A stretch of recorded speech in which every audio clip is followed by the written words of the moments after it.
يا رسول الله الصلاة والسلام عليك يا حبيب الله. الصلاة والسلام عليك يا شافي المذنبين. الصلاة والسلام عليك يا رحمة للعالمين. الحمد لله نحمده ونستعينه ونستغفره ونؤمن به ونتوكل عليه ونعوذ بالله من شرور أنفسنا ومن سيئات أعمالنا. من يهده الله فلا مضل له ومن يضلل. وأشهد أن لا إله إلا الله وحده لا شريك له. وأشهد أن سيدنا وسندنا وحبيبنا ونبينا ومولانا محمدا عبده ورسوله صلى الله تعالى عليه وعلى آله وأصحابه وبارك وسلم تسليما كثيرا. أما بعد، فأعوذ بالله من الشيطان الرجيم. بسم الله الرحمن الرحيم. ما كان محمد أبا أحد من رجالكم ولكن رسول الله وخاتم النبيين وكان الله بكل شيء عليما. إن الله وملائكته يصلون على النبي يا أيها الذين آمنوا صلوا عليه وسلموا تسليما. اللهم صل على سيدنا محمد وآله وصحبه وبارك وسلم. اللهم صل على سيدنا محمد وآله وصحبه وبارك وسلم. السلام عليكم يا نور محمد صلى الله عليه وسلم. محمد السلام عليكم يا نور محمد صلى الله عليه وسلم. محمد السلام عليكم يا نور محمد صلى الله عليه وسلم. محمد لا إله إلا الله محمد رسول তোমার আশিকের দেও দেখা বকেলা ইলাহা ইল্লাল্লাহ লা ইলাহা ইল্লাল্লাহ মুহাম্মদ রাসূল তোমার আশিকের দেও দেখা বকেলা ইলাহা ইল্লাল্লাহ সালাতুল্লাহ আলাল হাদি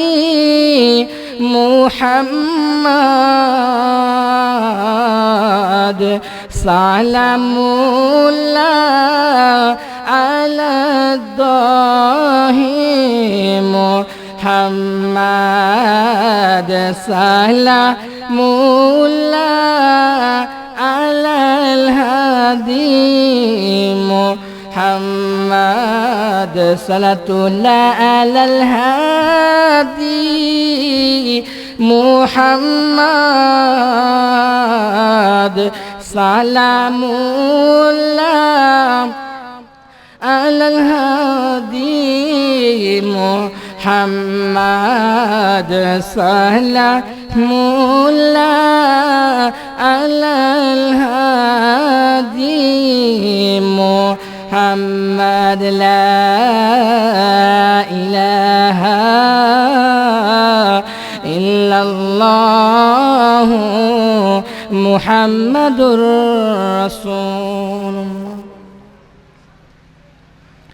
লা ইলাহা ইল্লাল্লাহ লা ইলাহা ইল্লাল্লাহ লা ইলাহা ইল্লাল্লাহ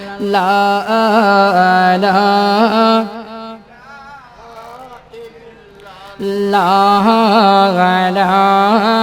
ইলাহা ইল্লাল্লাহ লা ইলাহা ইল্লাল্লাহ আকাশের মালিক যে আল্লাহ মৌতের মালিক সে আল্লাহ আকাশের মালিক যে আল্লাহ মৌতের মালিক সে আল্লাহ লা ইলাহা ইল্লাল্লাহ লা ইলাহা ইল্লাল্লাহ লা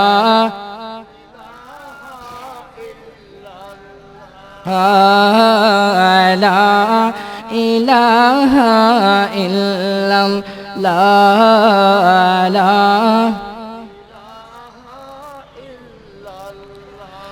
হায়াতের মালিক যে আল্লাহ মৌতের মালিক সে আল্লাহ হায়াতের মালিক যে আল্লাহ মৌতের মালিক সে আল্লাহ লা ইলাহা ইল্লাল্লাহ লা ইলাহা ইল্লাল্লাহ লা ইলাহা ইল্লাল্লাহ লা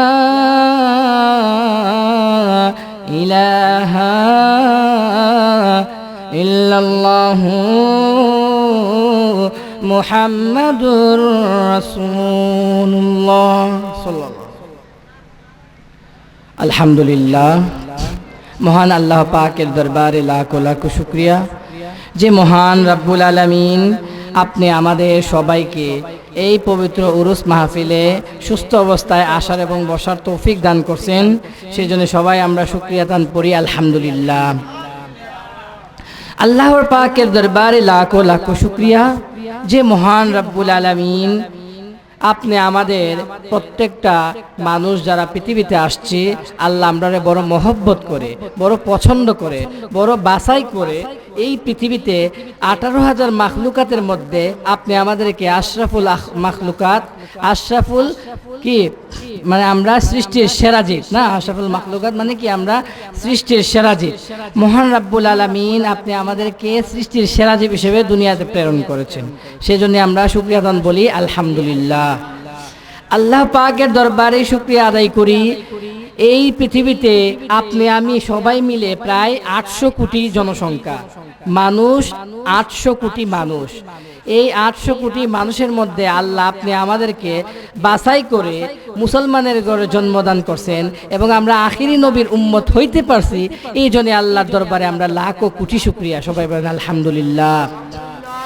এই যে আমরা আল্লাহ পৃথিবীতে বানাইছেন, যদি আপনি এবং আমাদেরকে আল্লাহ এই মানুষ না বানায় গরু ছাগল বানাইতেন তাহলে আমরা কোনো কিছু করার ছিল?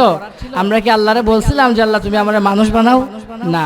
তাহলে চিন্তা করে দেখেন, আল্লাহ আপনি এবং আমাদেরকে পৃথিবীতে উম্মতে মুহাম্মাদি, আমার নবী, দয়াল নবী, আখিরি নবীর উম্মত হিসেবে আপনি এবং আমাদেরকে আল্লাহ পাঠাইছেন দুনিয়াতে। এর থেকে বড় পাওয়া, এর থেকে বড় চাওয়া পৃথিবীতে, এর থেকে বড় কোনো আর সার্টিফিকেট হইতে পারে না।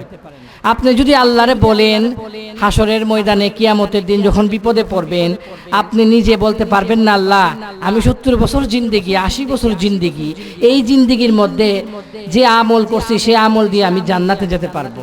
এই কথা গ্যারান্টি কেউ দিতে পারবে? কখনো দিতে পারবে না। বরং আমরা আল্লাহর দরবারে এইটা বলতে পারি যে আল্লাহ পৃথিবীতে তো তুমি আমারে তোমার নবী, দয়াল নবী, উম্মতে মুহাম্মাদি, আখিরি নবীর উম্মত হিসেবে বানাইছো, এইটাই আমার কাছে সবচাইতে বড় সার্টিফিকেট। ঠিক কি না? তাইলে আমরা আল্লাহর কাছে হাত বলে হাসরের ময়দানে হাত এভাবে দাঁড়ায় বলতে পারবো যে আমি আখিরি নবীর উম্মত, আমার অন্তরে আমরার নবীর মহব্বত আছে, এটাই আমার সবচেয়ে বড় সার্টিফিকেট। এবং আল্লাহর ওলিদের মহব্বত, ঠিক না? আল্লাহর ওলিদের মহব্বত মানি তো আল্লাহ এবং আল্লাহর রাসূলের মহব্বত, ঠিক কি না? তাইলে আমি আজকে আমার একটা বিষয় নিয়ে আমি আলোচনা করতে চাই। মূল বিষয়টা আমি বলতে চাই যে আমরা যে দুনিয়াতে আল্লাহ আমরা বানাইছি, আমরা প্রত্যেকটা মানুষের উচিত আমরা বেহেশতে যাইতাম, ঠিক না? জান্নাত এবং জাহান্নাম দুইটা অনেক পার্থক্য না? তাইলে আমরা সবার উচিত যে আল্লাহ তুমি আমরা বেহেশতে দিতা, জান্নাতে দিতা, মানে জাহান্নাম থেকে মুক্তি পাওয়ার উপায়, জাহান্নাম থেকে মুক্তি পাই আমরা কিভাবে জান্নাতে যেতে পারি, এই বিষয়টা নিয়ে আমি আজকে একটু আলোচনা করব। আশা করি আপনারা শুনবেন। আল্লাহর রাসূলে হাদিস শরীফে উল্লেখ করছেন নাহনুল আখিরুনাল আউয়ালুন, অর্থাৎ আমরা দুনিয়াতে আসার ক্ষেত্রে পৃথিবীতে সবার পরে আসছি এবং জান্নাতে যাওয়ার ক্ষেত্রে আমরা পৃথিবীতে সব যত জাতি আছে, বনি ইসরাইল জাতি যত মানুষ আছে সবার আগে আল্লাহ কইছে আমরা নবীরে যে আপনার নবীর উম্মত সবার আগে জান্নাতে যাইব।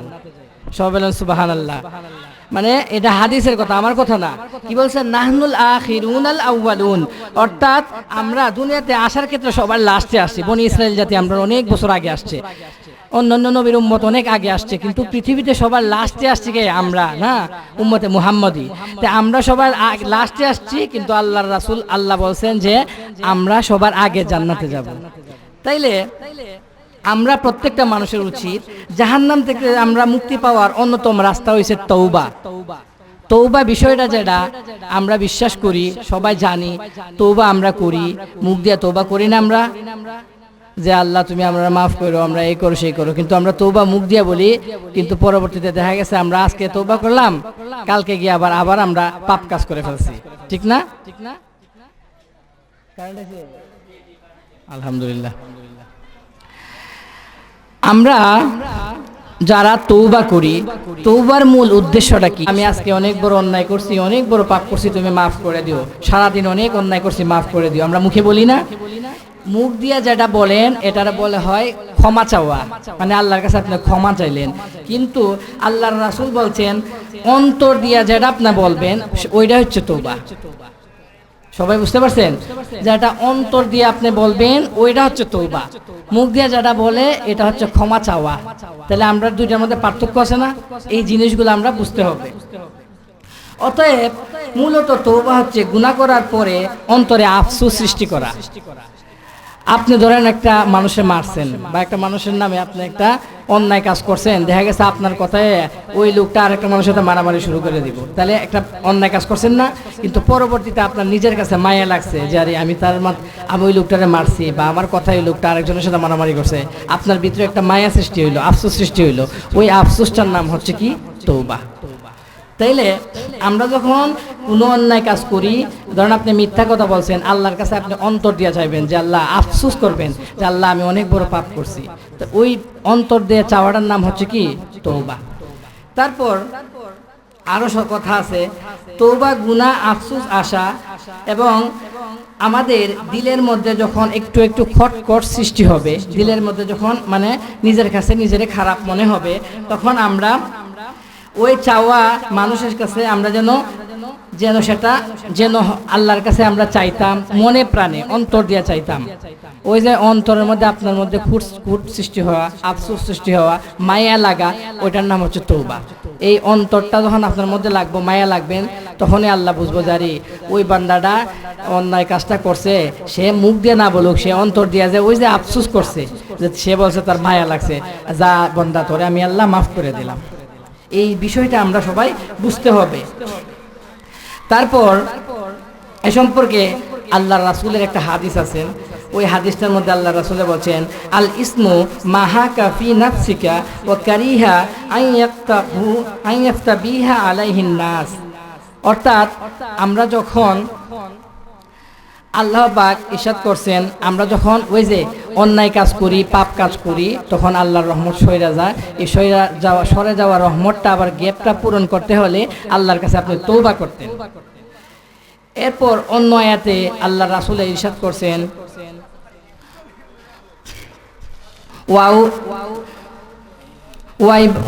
ওয়ায়ুবাদদিলুল্লাহু সাইয়্যাতিহিম হাসানাত। আরেকটা হাদিসে উল্লেখ আছে যে মহান আল্লাহ পাক বলছেন যে তার আগের গুনাহগুলো নেক কাজ দিয়ে আমি আল্লাহ পরিবর্তন করে দেই। ওই যে আপনি গুনাহ করছেন এবং আল্লাহর কাছে চাইছেন, তওবা করছেন, ওই তওবা করার কারণে আল্লাহ তাআলা কইছে যে সে তার মনের মধ্যে আফসোস সৃষ্টি হয়েছে, এটার কারণে আমি তার তো মাফ করছি, সে আগের যত গুনাহ করছিল সব গুনাহ আমি আল্লাহ তাআলার জন্য মাফ করে দিছি।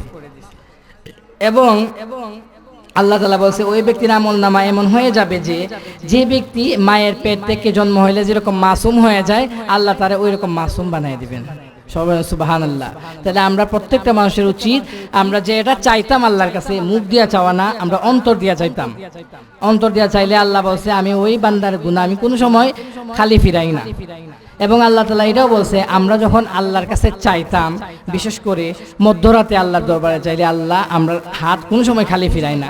এখন যে সময়টা, এটা কিন্তু মধ্যরাতে চাইলে আল্লাহর রাসূল বলছেন, আল্লাহর রাসূলের একটা হাদিসে আছে, আল্লাহ বলছেন কিতা যে উদউনি ওয়াকালা রাব্বুকুম উদউনি আস্তাজিব লাকুম, যে হে বান্দারা তোমরা যখন আমারে ডাকো, তোমরা রাতের বেলা অনেক গোপনে মিনতি সুরে একদম একা একা আমি আল্লাহরে ডাকো, আমি তোমার ডাকে সাড়া দেব। সুবহানাল্লাহ। তাহলে আমরা আল্লাহর কাছে চাইতাম অন্তর দিয়া, মনে প্রাণে বিশ্বাস করে। তারপর আরেকটা বিষয়, রাসূল সাল্লাল্লাহু আলাইহি ওয়াসাল্লামের আরেকটা হাদিসে আছে, আমরা যারা মানুষ জাতি, আমরা মানুষ মানেই তো অন্যায় করি, মানুষ মানেই তো ভুল, ঠিক না? কারণ এই সম্পর্কে হাদিসও আছে, কুল্লু বানু আদামা খাত্তাউন, প্রত্যেক মানুষ, প্রত্যেক আদম সন্তানই হলো গুনাহগার। কে বলছেন? আল্লাহ রাসূলের হাদিসে বলছেন যে অন্যান্য নবীর আমলে, অন্যান্য বনি ইসরাইল জাতির নবীর উম্মতের আমলে যদি তারা কোনো একটা অন্যায় কাজ করত, তখন আল্লাহর কুদরতে ওই বান্দার চেহারা পরিবর্তন হয়ে যেত, কুকুরের মতো হয়ে যেত, বানরের মতো হয়ে যেত। কিন্তু উম্মতে মুহাম্মদী হওয়ার কারণে আল্লাহ আমরার মধ্যে পরিবর্তন করছে না। আমরা মানুষ কত পাপ করি, যে পাপের কোনো শেষ নাই, ঠিক না? এরপরে আল্লাহ আমরা চেহারার মধ্যে কোনো কি নাই, পরিবর্তন করছে না। তাইলে আবার এটাও বলছে যে কুল্লু বানু আদামু খাত্তাউন, প্রত্যেক আদম জাতি, প্রত্যেক আদম সন্তান কি গুনাহগার। এবং তবে রাসূল সাল্লাল্লাহু আলাইহি ওয়াসাল্লাম বলছেন কোন নবী রাসূল ছাড়া প্রত্যেক আদম সন্তান গুনাহগার, কারণ নবী রাসূল হচ্ছে অনেক ঊর্ধ্বে, নবী রাসূলদের কোনো পাপ নাই। আমরা যারা আছি, আরেকটা অপর আয়াতে বলছে ওয়া খায়রুল খাত্তাইনা আত-তাওয়াবুন, আর সবচেয়ে ভালো গুনাহগার হচ্ছে সে যে গুনাহ করার পর আল্লাহর দরবারে তওবা করে ফেলেন। এটাও বলছে যে হাদিসে যে আমরা প্রত্যেক আদম জাতি কি গুনাহগার।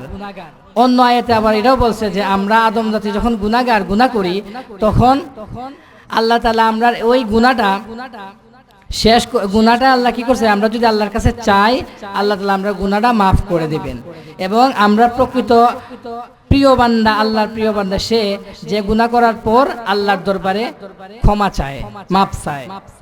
তারপর আল্লাহ বলছে আমরা যখন আল্লাহর কাছে ডাকি, সবচাইতে কোন সময়টা আল্লাহরে ডাকলে আল্লাহ বেশি খুশি হন?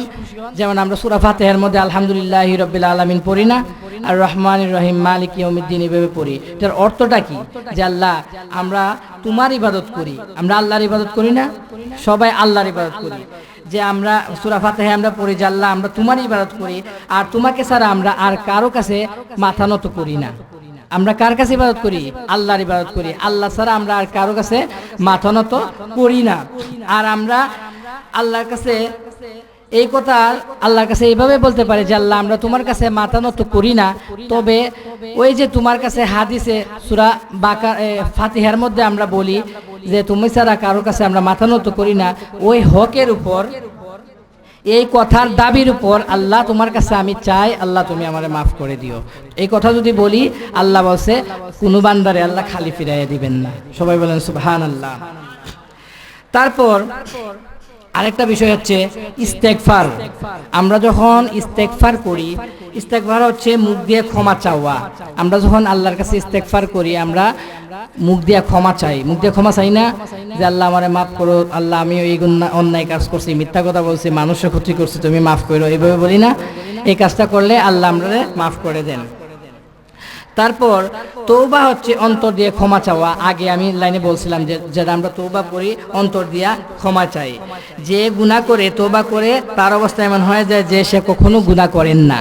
আল্লাহ তাআলা বলছেন যে আমরা যখন গুনাহ করি, করার সাথে সাথে আল্লাহর কাছে, ধরেন আপনি আজকে সারাদিন অনেক পাপ কাজ করছেন, অন্যায় কাজ করছেন, রাতের বেলা ঘুমানোর সময় আল্লাহর কাছে যখন চাইবেন, শুধু হাত তুললা না, আপনি অন্তর দিয়া ঘুমায়া ওযু লাগবো না, নামাজ লাগবো না, এমনি ঘুমায়া আল্লাহরে বললেন, আল্লাহ অন্তর দিয়ে বললেন যে আজকে সারাদিন আমি মিনিমাম 500 থেকে 1000 গুনাহ করছি।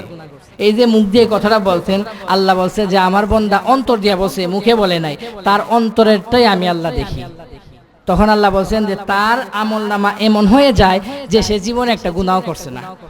তাইলে আমরা বিশ্বাস করি আল্লাহ এবং আল্লাহর রাসূল আমরা কত সহজ রাস্তা দেখাই দিয়েছেন, ঠিক না? এরপরে বলছেন আমরা যখন ইবাদত বন্দেগী করি, ইবাদত করি না, নামাজ রোজা হজ যাকাত পড়ি না, এবং আমরা ইবাদত বন্দেগী করি, আমরা আমলনামা যে বেশি ইবাদত আমরা করি, বেশি ইবাদতের মধ্যে আল্লাহ বলছেন যে তুমি বেশি বেশি ইবাদত করো, তবে অতিরিক্ত ইবাদত করো না, যেটা আমরা নবী তোমারে মানে নবীর থেকেও বেশি ইবাদত। যেটা আমরা মূল উদ্দেশ্য হচ্ছে আল্লাহর রাসূল যেটা আমরা দেখাই দিয়েছেন, রাসূলের পথ অনুসরণ করা, ঠিক না? মাইয়ুতিউর রাসূলা ফাকাদ আতাল্লাহ। আমরা আল্লাহর রাসূলের ইত্তেবা করি, তার মানে কার ইত্তেবা করা? আল্লাহর ইত্তেবা করা। তাইলে আমরা রাসূলের অনুসরণ করব, তাইলে আমরা আল্লাহর প্রিয় বান্দা হইতে পারবো।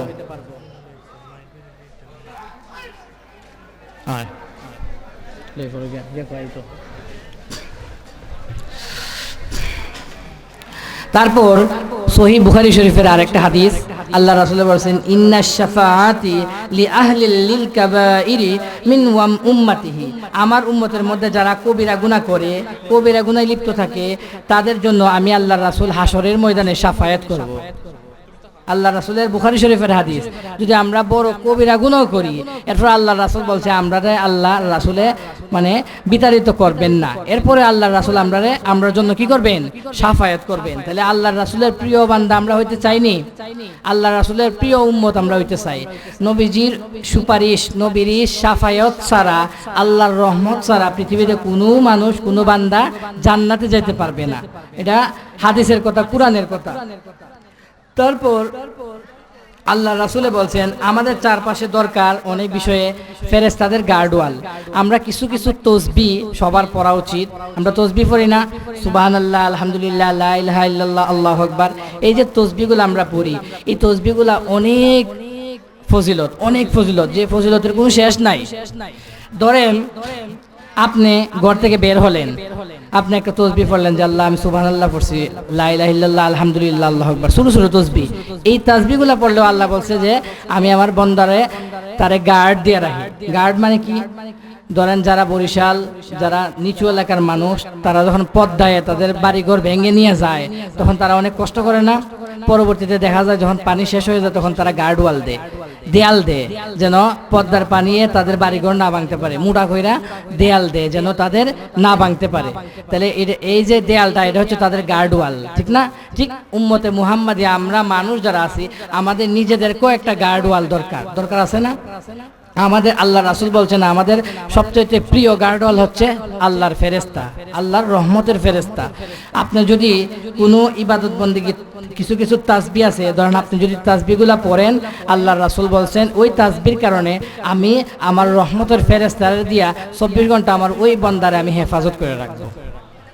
ধরেন আপনি যদি গাড়ি তোলেন, বাস যদি 3টা উল্টে খেয়ে খেতেও পড়ে যায়, দেখা যাবে আপনি কুদরতিভাবে আল্লাহ আপনারা বাঁচিয়ে দিয়েছেন, ঠিক না? এরকম আছে না? অনেক মানুষ ট্রাকের নিচে পড়ছে কিন্তু কিচ্ছু হয়েছে না, এরকম আছে না? তাইলে এই যে ফেরেশতাদের গার্ডওয়াল, আমাদের প্রত্যেকটা মানুষের উচিত ফেরেশতাদের গার্ডওয়াল যেন আল্লাহ আমরা নিজেরা রাখতে পারি। তাইলে আমরা কিছু কিছু তাসবিহ আছে যেটা সকাল সন্ধ্যা, এই তাসবিহগুলো আমরা প্রত্যেকটা মানুষের পড়া উচিত। পড়ি না আমরা? ধরেন আপনি সুবহানাল্লাহ, আমরা যখন নামাজ পড়ি, নামাজের পরে আমরা তসবিহ, ছোট ছোট তসবিহ পড়ি না? সুবহানাল্লাহ 33 বার, আলহামদুলিল্লাহ 33 বার, আল্লাহু আকবার 34 বার পড়ি না? এটা একটা তসবিহ। আর একটা তসবিহ আছে সেম এটার মতোই, ওই তসবিহটারে বলা হয়তো তাসবিহে ফাতেমি, যেটা আমরা নবীর মেয়ে মা ফাতেমা এই তসবিহটা পড়তো, এর লেগে ওনার নাম অনুসারে এই তসবিহর নাম ছিল তসবিহে ফাতেমি। এই তসবিহটা সবার পড়ার চেষ্টা করবেন। তসবিহটা হচ্ছে কি? সুবহানাল্লাহ 33 বার, আলহামদুলিল্লাহ 33 বার, লা ইলাহা ইল্লাল্লাহ 33 বার, আলহামদুলিল্লাহ 33 বার। কবার হয়েছে? 33 33 33 99 বার। লাস্ট বার এভাবে পড়তে হবে, সুবহানাল্লাহি আলহামদুলিল্লাহি লা ইলাহা ইল্লাল্লাহু আল্লাহু আকবার, মানে 100তম বার তিনটা একসাথে পড়তে হবে। এই তাসবিহটা যদি আপনি প্রত্যেক ফরজ নামাজের পরে, শুধু আসর নামাজ না, সব সময় ফরজ নামাজের পরে এই তাসবিহটা আপনি হাতে পড়েন, আল্লাহর রাসূল বলছেন ওই বান্দার চতুর্পাশে আমি আল্লাহর 70,000 নূরের ফেরেশতা দিয়ে তারা সবসময় গার্ড দিয়ে রাখবো। সবাই বলেন সুবহানাল্লাহ। এই যে ছোট ছোট সামান্য তসবিহগুলা, আমরা প্রত্যেকটা মানুষের উচিত আমরা এই ছোট ছোট তাসবিহগুলা পড়তাম। এই তাসবিহগুলা যদি আমরা পড়ি, আল্লাহর রাসূল বলছেন এইভাবে রহমতের ফেরেশতারা আমরারে গার্ড দিয়ে রাখবেন। এবং আমরা সবাই চেষ্টা করতাম নেক আমল করতাম। নেক আমল যদি আপনি বেশি বেশি করেন, তসবিহ পড়েন, আল্লাহর রাসূল এবং আল্লাহর মহব্বত আপনার অন্তরে আল্লাহ নসিব করবেন। এবং আমলের মধ্যে কিছু কিছু আমল আছে, কি বলছে? আল ফরায়েজ এবং আল নওয়াফিল। আল ফরায়েজ হচ্ছে যেটা আল্লাহ ফরজ করছেন, আর নওয়াহিদ মানে হচ্ছে নফল, যেটা অতিরিক্ত। আল্লাহর ফরজ যেটা, যেমন কালিমা, নামাজ, রোজা, হজ, যাকাত, 5 ওয়াক্ত নামাজ আপনি পড়লেন, 5 ওয়াক্ত নামাজটা হচ্ছে আপনার জন্য ফরজ, এটা আপনারা পড়তেই হবে। আল্লাহর ওলি যদি আপনি হতে চান, তাহলে এটি ছাড়াও আপনারা অতিরিক্ত পড়তে হবে। বেশি বেশি ওজিফা পড়তে হবে, বেশি বেশি সুবহানাল্লাহ, আলহামদুলিল্লাহ, আল্লাহর তাসবিহগুলো পড়তে হবে, বেশি বেশি নামাজ, নফল নামাজ পড়তে হবে। অতিরিক্ত যেটা বলে, এটা বলা হয় তাসবিহে নওয়াফিল। আপনি নওয়াফিল অতিরিক্ত যেটা, এটা বেশি বেশি যদি আমরা পড়ি, তাহলে আমরা কি করতে পারবো? আল্লাহ এবং আল্লাহর রাসূলের অনেক কাছাকাছি যেতে পারবো। তাদের মহব্বত আল্লাহ আমরা অন্তরে নসিব করে দেবেন। আল্লাহুম্মা ইন্নী আসআলুকাল জান্নাতা ওয়া আউযু বিকা মিনান নার, লা ইলাহা ইল্লাল্লাহু ওয়া লা হাওলা ওয়া লা কুওয়াতা ইল্লা বিল্লাহ। এটা একটা তাসবিহ। এই তাসবিহটা যদি আমরা পড়ি, আল্লাহর রহমতের ফেরেশতা আমরা সবসময় গার্ড দিয়ে রাখবেন। সবাই বলেন সুবহানাল্লাহ। আরেকটা কথা বলে আমি শেষ করে দিচ্ছি, কারণ আমরা বক্তা চলে আসছে, যে মুমিন এবং মুনাফিকের মধ্যে পার্থক্য কি, ঠিক না? মুমিন এবং মুনাফিকের মধ্যে পার্থক্য কি? আমরা জানি যারা কালিমা, নামাজ, রোজা, হজ, যাকাত, যারা আল্লাহ এবং আল্লাহর রাসূলের ডাকে তারা আমরা বলি মুমিন, তারা মুমিন বলি না?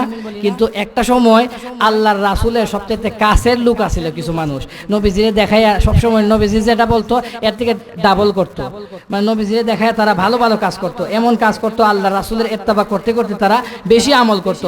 কিন্তু পরবর্তীতে দেখা গেছে ওই যারা রাসূলের বেশি অনুগত্য করতো, তারাই অন্য জায়গায় গিয়া রাসূলের বিরুদ্ধে অন্য কাজ করতো, মানে উপর দিয়ে একটা, ভিতর দিয়ে আরেকটা। ওই যে ভিতর দিয়ে যারা রাসূলের বিরোধিতা করতো, ওই মানুষের বলা হচ্ছে মুনাফিক। এই মানুষের কি বলা হতো? মুনাফিক। যাদের ভিতরে আল্লাহর রাসূল বলছেন, যাদের শুধু ইত্তেবা আছে কিন্তু তাদের ভিতরে হুব্বে রাসূল নাই, ইত্তেবা আছে কি নাই? হুব্বে রাসূল নাই। তাহলে হুব্বে রাসূল যদি তার মধ্যে না থাকে তাহলে সে কি হতে পারবে না? সে পূর্ণ ইমানদার, পূর্ণ মুমিন বান্দা হতে পারবে না। তাইলে আমরা প্রত্যেকটা মানুষের উচিত আমরা যারা মুমিন বান্দা, আমরা চাই আমরার অন্তরে আল্লাহ হুব্বে রাসূলও দিত এবং কি দিত? হুব্বে রাসূলও দিত, কি দিত? তারপর রাসূলের ইত্তেবা যেটা করি আমরা, ইত্তেবাও আমরা করতাম, আমলও করতাম, এবং আমরার ভিতরে আল্লাহ রাসূলের হুব্বে রাসূল মানে রাসূল সাল্লাল্লাহু আলাইহি ওয়াসাল্লামের মহব্বতও যেন আমরা মধ্যে থাকে, তাইলে আমরা পূর্ণ ইমানদার এবং মুমিন বান্দা হইতে পারবো, ঠিক না?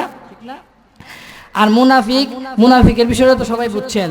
মুমিন হয়েছে যারা যাদের ভিতরে সবচাইতে বড় বিষয়টা হচ্ছে যাদের মধ্যে তাজিমে রাসূল, এর উপরে পৃথিবীতে আর কোনো কিছু হইতে পারে না। আপনি নামাজ পড়লেন, রোজা রাখলেন, উপরে আপনি মহব্বত করলেন, কিন্তু আপনার ভিতরে তাজিম নাই, সম্মান নাই, তাহলে আপনি পূর্ণ ইমানদার এবং মুমিন বান্দা হইতে পারবেন না। আল্লাহর ওলি যারা, তাদের মধ্যে হুব্বে রাসূল ছিল, রাসূলের ইত্তেবা ছিল, রাসূলের আমল ছিল, সবার লাস্টে তাজিমে রাসূল, তাদের অন্তরে রাসূল সাল্লাল্লাহু আলাইহি ওয়াসাল্লামের মহব্বত এবং সম্মান সবচাইতে বেশি ছিল। তাহলে আমরা পূর্ণ ইমানদার হইতে গেলে আমরার ভিতরে তাজিমে রাসূল থাকা কি দরকার। এবং